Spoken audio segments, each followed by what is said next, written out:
Good evening, everybody, and welcome to the COVID-19 Relief and Recovery Committee meeting of the 12th of May 2020. I declare the meeting open at 5:01 p.m.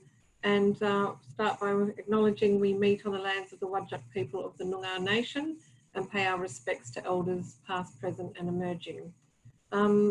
Welcome all. I see that in terms of item 2, apologies or members on leave of absence, we have Councillor Susan Gontaszewski and Councillor Alex Castle here, so all committee members accounted for. If I go to public question time and receiving of public statements, I'll just check with the manager. I believe that we have some questions this evening. Through you, Mayor Cole, yes, we've received 2 questions. One in respect to item 7.3 and the other in respect to item 7.3 as well. Would you like me to read these questions out? Yes, please. The first question is from Katie Holtham of Beatty Park Physio in Leederville and relates to the item 7.3 financial assistance recommendations for city tenants. Her comments are that we have not been able to run at any normal capacity since April due to non-elective surgeries, closure of Beatty Park Complex, hydrotherapy and Pilates studio. As a result, we have suffered a loss thus far with outgoings and making all physios part-time to remain in some sort of role for telehealth, etc. Given the downturn and not having access to the studio at Beatty Park and hydrotherapy, this is really disappointing. Many other businesses in our industry have been given a lot more support. The city's also received comments from Joe Durazio of Perth Soccer Club in West Perth in respect to item 7.3 financial assistance recommendations for city tenants. His comments are, I can fully understand the difficulties in managing finances in these circumstances. When our club made its submission, there was no glimmer of hope for any further income for the next 6 months. The community response in this state to the COVID-19 pandemic has been exemplary, so much so that there is now some hope of a lifting of the restrictions. A recovery is on the cards. Unfortunately, many of our long-suffering creditors are clamouring for a portion of any revenue. The road to recovery will not be easy for our club. We are puzzled at your assessment of 70% being our financial downturn, given that we advised that at the time we were 100% shut down with no prospect of any revenue in the foreseeable future. Hence, while the council may require payment for lease rentals, our ability to pay will depend on when the more significant restrictions are lifted. From then on, it depends on how fast that recovery will be. We rely on community support and small businesses, but they too are suffering. We too face great uncertainty.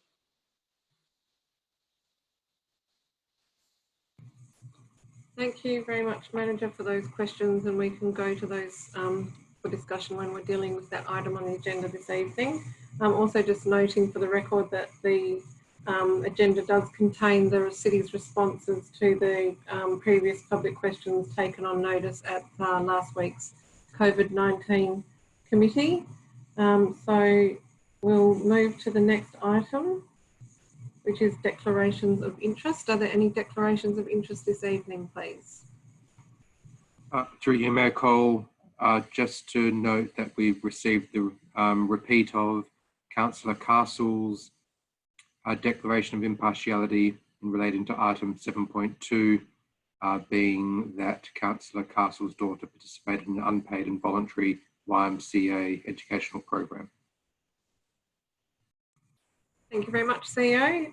Next item is item 5, applications for leave of absence. Any applications, council members? No.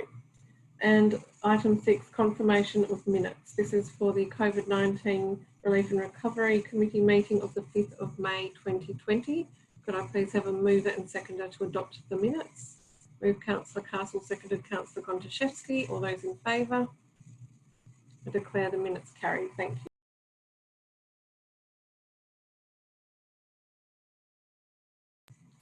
Okay, that takes us to business arising. So our first item is 7.1, COVID-19 weekly update, and just flagging that there may be slight overlap here with 7.4 roadmap to a COVID safe Vincent. So We'll just sort of see how we go as we move through these items, but just to note that overlap there. So can I call on a mover and seconder for 7.1? Moved Councillor Gontaszewski, seconded Councillor Castle. Councillor Gontaszewski, do you have questions or comments? I just had a question in relation to item 2.7 in terms of the disbursement of funds from the Leederville Gardens Trust. Just wanted to see if there was an update on that. I believe the Executive Director of Community and Business was going to review the agreement for the disbursement to the Power and Pensioner program to ensure we had those measures right in terms of being able to be somewhat flexible with the way that the funds are distributed, or responsive, I think probably is the word. Just wondering if there was an update on that.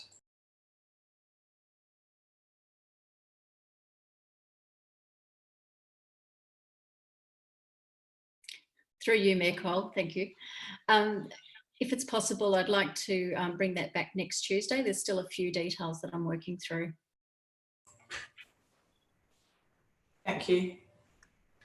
And I just had a question in relation to, obviously things are moving as they have been very quickly, just in terms of the easing of restrictions in relation to the number of participants in personal training sessions within our public open space, and also the transition back to the potential for some organised sports training in open space. Just wondering how the city is coordinating those two activities to ensure we have, you know, we don't have people butting up against each other through this process. Yeah, through you, Mayor Cole, when groups are using our public open spaces, we ask them to register that use and to speak to the team and receive a permit. In ordinary times, that permit would have a fee attached to it. At the moment, we've waived that fee. And so really, we just ask that personal trainers or groups who want to use those spaces, please contact the city. And one of our team is coordinating that just to make sure that the spaces are, as you say, being used well and people aren't bumping into each other.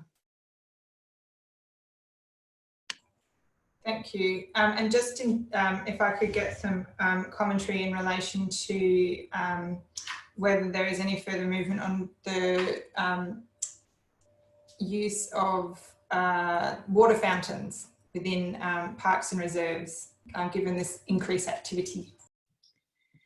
Yeah, through you, Mayor Cole, the Executive Director of Infrastructure might be better able to answer this, but I am aware that it was discussed recently. Perhaps if I could ask Andrew to respond to that. Yeah, certainly through you, Mayor Cole, if you can hear me. Yeah, so we are making some plans to reopen them. There's no firm dates yet, but we're looking, and there are different types of water fountains, so we're just considering health impacts of the different types. So no specific dates yet, but it's certainly being considered.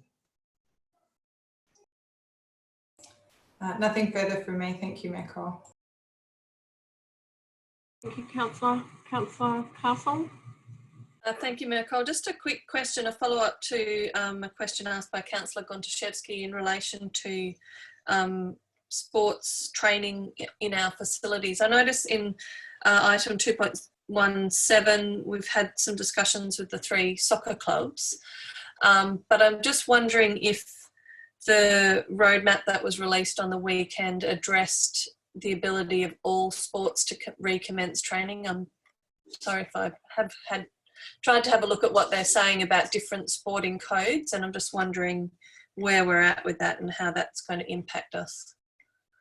Yeah, through you, Mayor Cole, there have been some guidance notes released from the state government relating to some protocols for various sports, so and what they need to do to recommence training. So I am aware that the community partnership team is contacting groups that are using our facilities and ensuring that they have access to that information. So at the moment, we are just really coordinating with all of those various parties about getting things back on track and making sure that they're following those protocols. Thank you. That's all from me. Thank you, councillors. Most of my questions are probably really around getting an update around the roadmap and the big announcement on Sunday. But I did just have a small question around the pop-up customer service counter at the library. And now that we're looking at reopening the library next Monday, any thoughts on that location and continuing that from the library, given that numbers will be restricted to 20 in the library? Yeah, through you, Mayor Cole, I think at the moment we have set up a pop-up customer service team located at the library. We're not intending to move them out of there at this point in time, given that we only just moved them in there. But what the team are looking at is how they can create safe passages into and out of the library environment, and they'll just monitor the numbers at the moment. So we're expecting that the library, we hope, will open just for book borrowing. So we're not going to necessarily have people coming in, sitting down at a desk and spending time there. We're going to be asking people to move in and out fairly promptly. And we will be kind of combining that customer centre with the library centre at the moment, just in terms of people coming into that counter. But we'll monitor that for the next couple of weeks, and then we'll evolve that as we need to. Thank you, Director. Also just wanted to comment to say it's really good to see that the city is going to efforts to redeploy stood down employees, and that I was at Beatty Park today and was very happy to have a chat with the staff who've been doing the digital archiving over in the gym foyer area, which is a lovely, bright workspace, and everyone was very happy to be doing that work and assisting the city in that way. So that was really of great credit to the administration, and I understand IT also were very much involved in that setup. So just wanted to say thank you for that. Any further questions or comments? Okay, I'll put the item. All those in favour? Declare it carried. Thank you.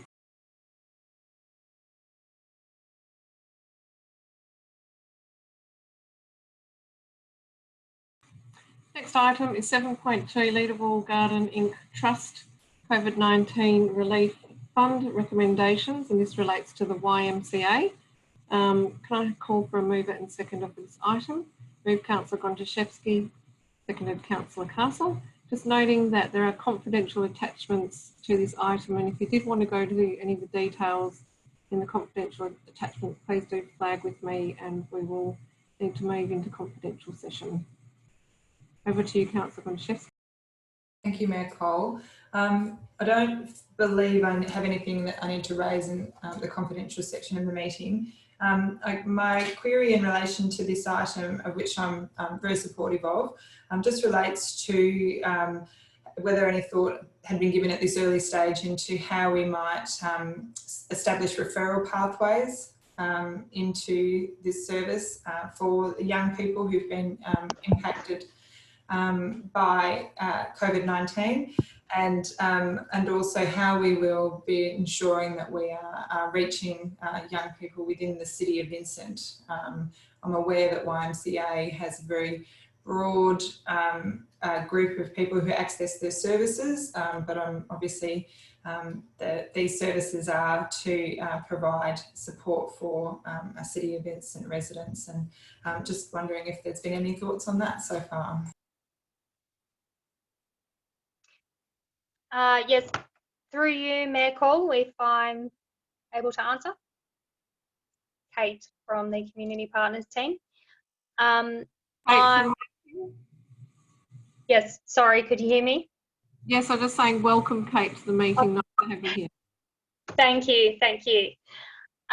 So we have considered the necessity to make it a City of Vincent specific program, and that is going to be outlined in the agreement with YMCA to ensure that we are providing those, or they are providing those services to City of Vincent youth.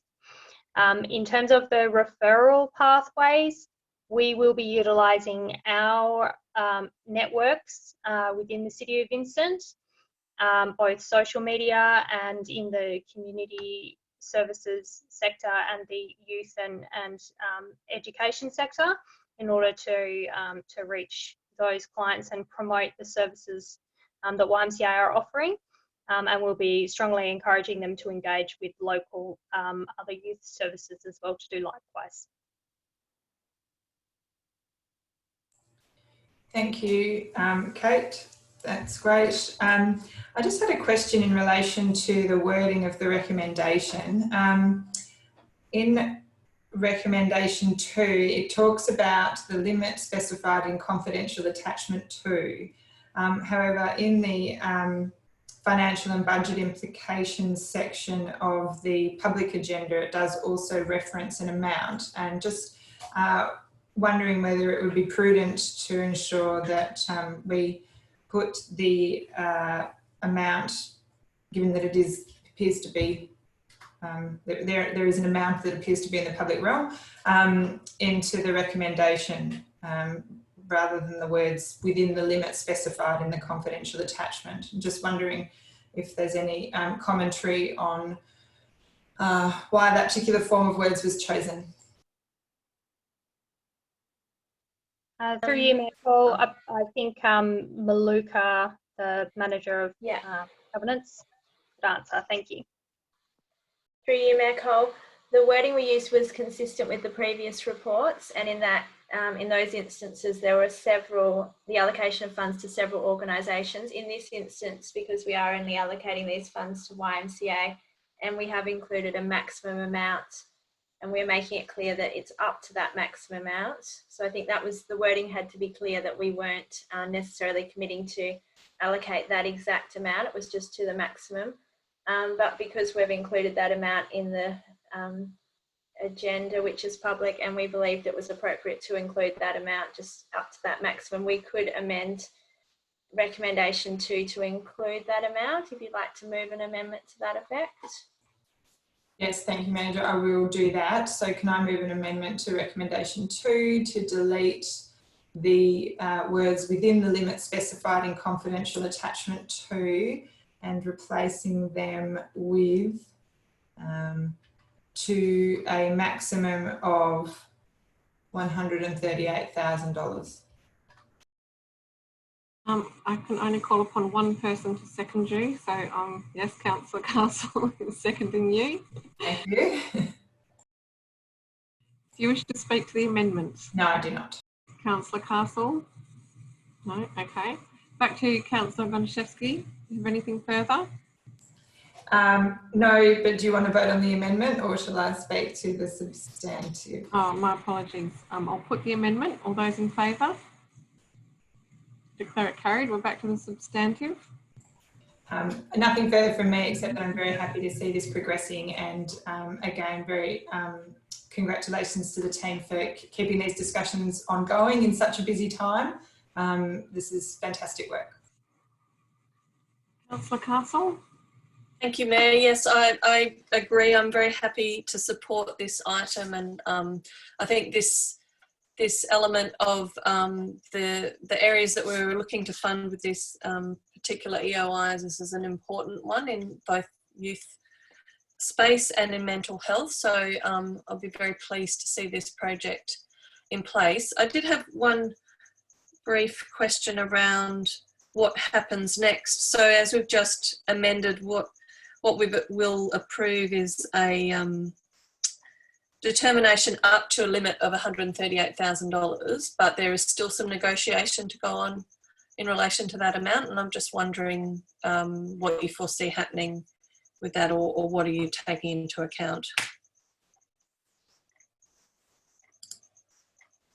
Through you, Mayor Cole, the City will negotiate a funding agreement with YMCA, as we have for the other organisations, and Kate can perhaps explain what's taken into account in that funding agreement and why there could be some slight variations in the maximum amount of funds awarded. Yes, through you, Mayor Cole. I believe that the potential for variation is due to the fact that there is some variation possible in the uptake of the services.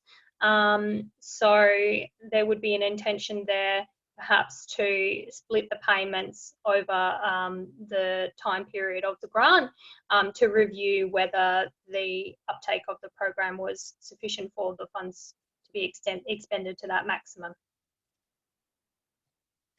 Thank you.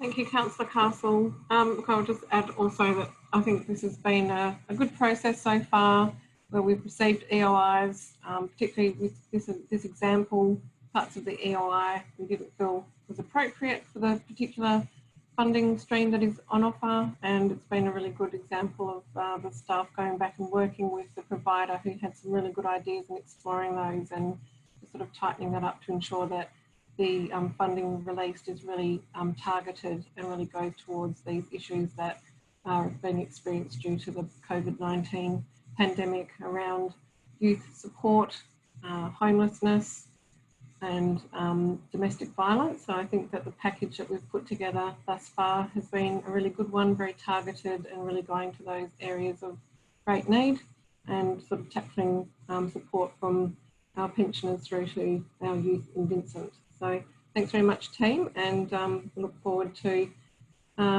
round two. I believe we haven't sort of done an absolute tally, but I think the dollar figure is around the $500,000 mark now. So be keen to see progress for that second phase coming back to the committee when we have an opportunity to get that happening. So I'll put the motion. All those in favour? Declare it carried. Thank you.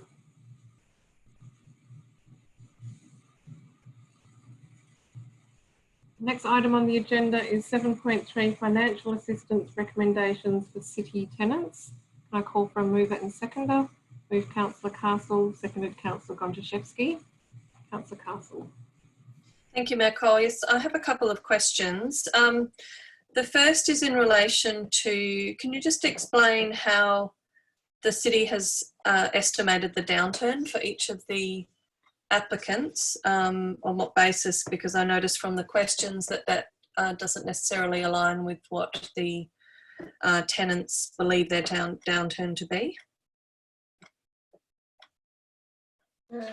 Through you, Mayor Cole. So the downturn was calculated based on the financial statements and other information provided by the organisations, and we've drafted the recommendation so it notes that the CEO would verify each tenant's reduction. So that gives us the opportunity to further scrutinise the financial statements, because at this stage we've estimated the downturn based on our best ability, but this does mean there's slight potential that it could be 70 to 73%, that kind of thing in the, for example, with Perth Soccer Club. So we will further review the financial statements, but at the moment they're being calculated on the financial statements provided compared with previous months and previous years, which the clubs have submitted. And so on that basis, if there was on further examination, if there was a variation on that downturn, would you anticipate this coming back to council to vary the deferrals and waivers of rent? Because, correct me if I'm wrong, but the calculation that seems to have been applied is that the combined rent relief is equal to the percentage of downturn and then split between waiver and deferral as per the code. So if that downturn was revised up or down, would you see that coming back to council to vary these waivers and deferrals? Through you, Mayor Cole, no, that wasn't the intent. So the intent is the committee would be approving the downturn, basically the estimated downturn as specified in this recommendation, and then half of that would be a deferral, half would be a waiver, and we're going to just further verify their financial statements, but it isn't anticipated that it would change significantly, so it's likely to be a few percentage change. Okay, thank you. And in terms of calculating that downturn, have we taken into account the organisation's access to stimulus payments? I noticed that all three are eligible for JobKeeper, and one of the tenants is also eligible for other stimulus packages and has applied for Lottery West funding. So does that have any impact on our calculations, or are we leaving that out of the equation? Through you, Mayor Cole, we did consider that, and that information is included in the assessment table, which is what you're referring to. But our approach has been to calculate their downturn based on their financial statements, and also our knowledge. For example, in some situations, some clubs have still been receiving some sponsorship. We understand they may not have refunded all their membership fees, so we have considered that.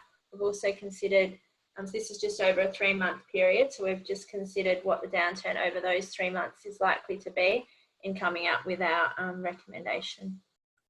And so is the intention that after these 3 months have expired, that we would, if these clubs apply for further relief, that we could review that, and by that point there will be more information about other stimulus and grant funding they might have received, or indeed a change in their financials by then?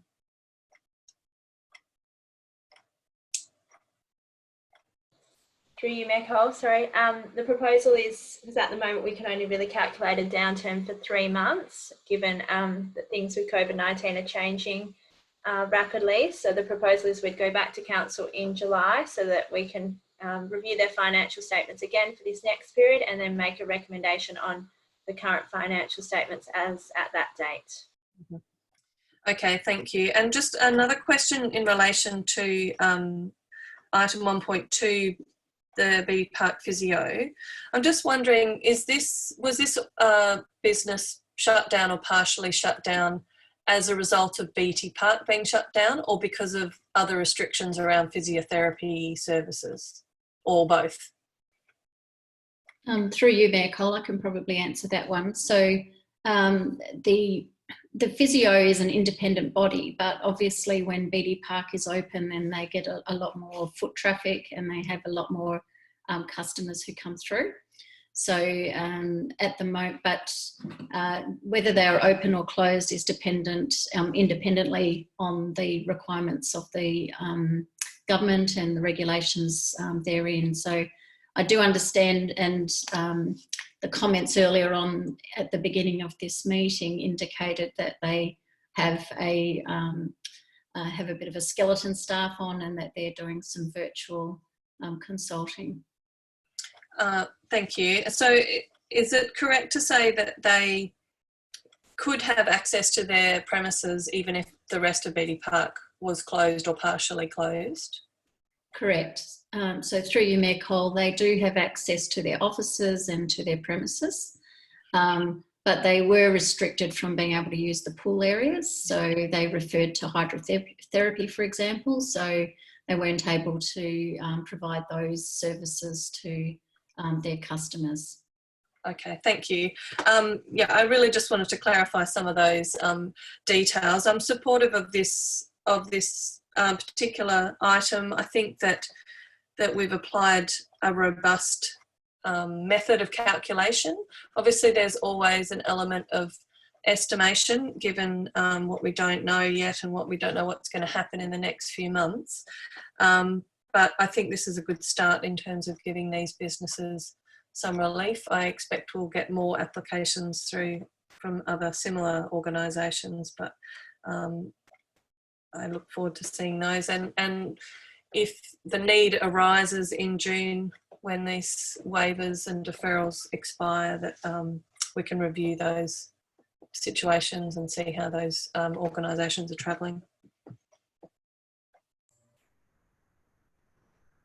Thank you very much, Councillor Castle. Great questions. Councillor Gonchevsky.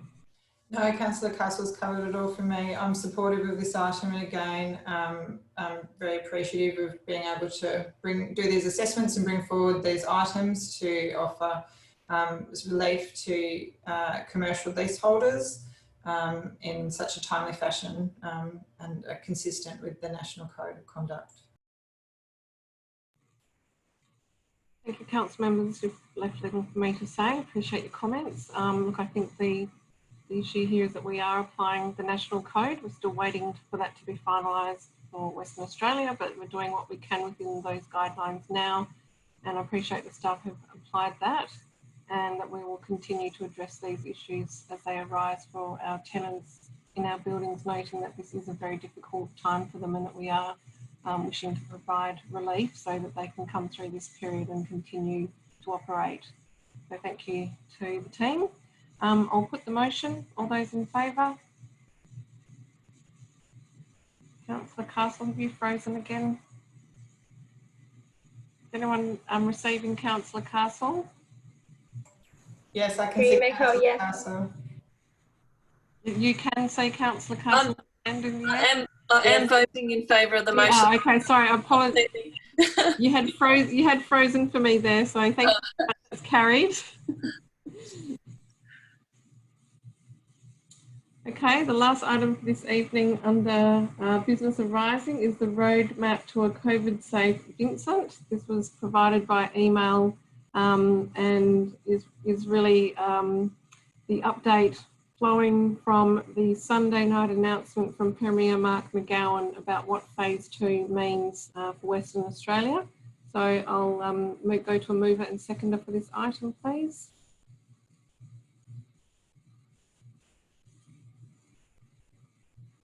Can't see any hands in the air, and I'm not sure whether that's because you're freezing or I'm. Both our hands are in the air. Okay, all right. So I'll go move Councillor Gonchachevsky, seconded Councillor Castle, and I'll hand over to you. Well, I think given the how rapidly everything is evolving, I did wonder whether there was and I think we are tracking reasonably well for time, whether it be worth just getting a general update. And then I have just a couple of questions procedurally. Great idea. I'll go over to the manager for built environment and wellbeing to give us an update. We've been working very hard on this over the past couple of days. Thank you, Mark. Through you, Mayor Cole. So we received the update from the National Cabinet on Friday and then predicted then we'd get the update from the WA government on Sunday, which meant I was poised to put the actions together. The process that we followed was just to collate a list of actions based solely on phase 2 for now. And then those actions were consulted through each of the teams within the organisation to see the feasibility of being able to implement them.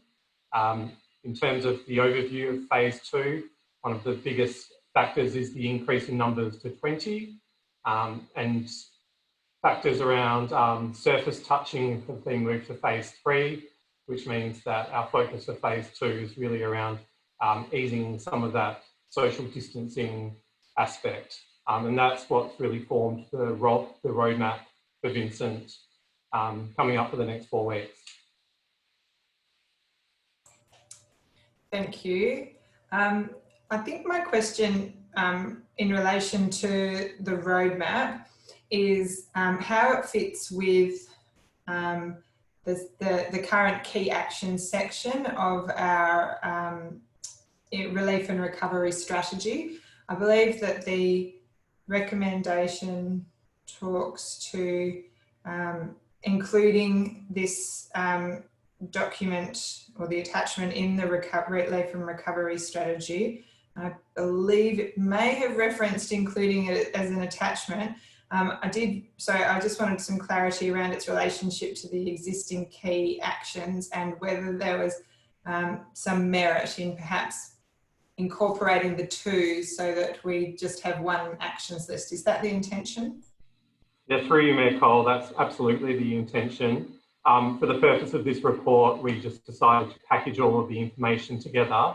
There are already some actions within the implementation plan that relate quite closely to this roadmap, which we had already anticipated. So from next week, we will be reporting the roadmap through the implementation plan. Thank you for that clarification. That's great. Yes, look, I think I'll probably be saying the same thing at every item, but once again, it's fantastic that this has been able to be turned around, and the city's doing so much to be responsive during this time. As we slowly open up again, I'm sure that I can see that there's a number of strategies here in relation to our small businesses, as well as our public open space, recreation and health and safety. So fantastic. Thank you very much. Very supportive. Councillor Castle. Thank you, Mayor Cole. Yes, I agree. I'm very impressed to see this pulled together so quickly, and very grateful that we're able to be as responsive. Obviously, we all look forward to some of these changes happening in the next week, to see some of our local government facilities opened up, as well as our local businesses. I had just a couple of questions in relation to the COVID safety plan that has been outlined. I don't know how much information we have about how this will operate, but I'm just wondering, will this apply to all businesses? And is it different from the COVID safe, I don't know what it's called, the one that was released 2 weeks ago in relation to food and beverage businesses? Are they two separate plans that need to be adopted? Through you, Mayor Cole, what was released 2 weeks ago was training for the hospitality industry, which they are required to do before they reopen in terms of their dining functions.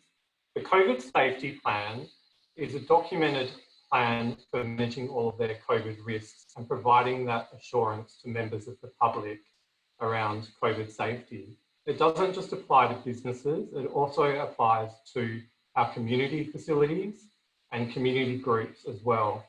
So we at the City would also be expected to implement the principles of the COVID safety plan across all of our facilities and onto third-party users of our facilities too. So it is not just businesses. What I would say is that when the restrictions were coming into effect, we adopted a really good pragmatic approach to how we were managing that. And we had already put a lot of those systems in place at Beatty Park and the library. And the amazing thing is that they can just sort of restart those systems now, and then we can tailor them as the COVID safety plan announcement is released by the WA government. That's great to hear. It sounds like many of our facilities will be able to hit the ground running with a lot of these additional safety requirements. The other question I had was in relation to supporting our local businesses. I'm very supportive of the idea of opening up some of our shared spaces in town centres to allow businesses to expand their footprint so that they can accommodate more patrons and have more space between them. And we've given the example of Leederville Square, which I know we've had discussions with our town team members about. I'm just wondering, are we also investigating what other options in other town centres and other local hubs that we might be able to activate some more spaces? Through you, Mayor Cole, yes, we are investigating the options for the other town centres. We're looking at options such as parklets and other spaces that could be used. Also our fresco dining, we just received notification from the WA Premier requesting us to adopt a flexible approach to our fresco dining, which the City already is doing. So again, I think we're ahead of the game with those particular actions. Thank you, that's all from me. Director, did you want to jump in there, or Director? No, through you, Mayor Cole. Mark has answered that question. Has answered the question. Okay, thank you. All right. Look, this is probably something I've been discussing with the team over the past 2 days, so pretty across this. Had a really great visit at Beatty Park today, as I mentioned, and you see on the ground the work that's really happening to get this happening in time, and a lot of preparation underway. Water testing of the pools is happening. The staff are trying to work out booking systems to allow people to come through in a scheduled way to sort of maximise use of the pool, but also do that really safely, increasing the cleaning regime, etc. I think that the staff are generally feeling excited to welcome patrons back again. I think all of these issues around how we can support our businesses in the public realm, very much work has been happening in the background on that too, and understand that work towards having the Leederville Village Square closed. That's something that's that had been talked about a few weeks back, because we knew that this would be the sort of thing we'd be dealing with as we come out of the restrictions. So yes, it is like stepping back up and revisiting the phases that we visited when we went through the restrictions the first time round. So great body of work being undertaken, and just want to say thank you very much, Mark, and everyone who's involved, because I know that it's very consuming when it's happening, and the response is fast and very efficient, and that's really down to the team effort behind that to make it happen. So I really appreciate it. Okay, I'll put the motion. All those in favour? It's carried. Thank you.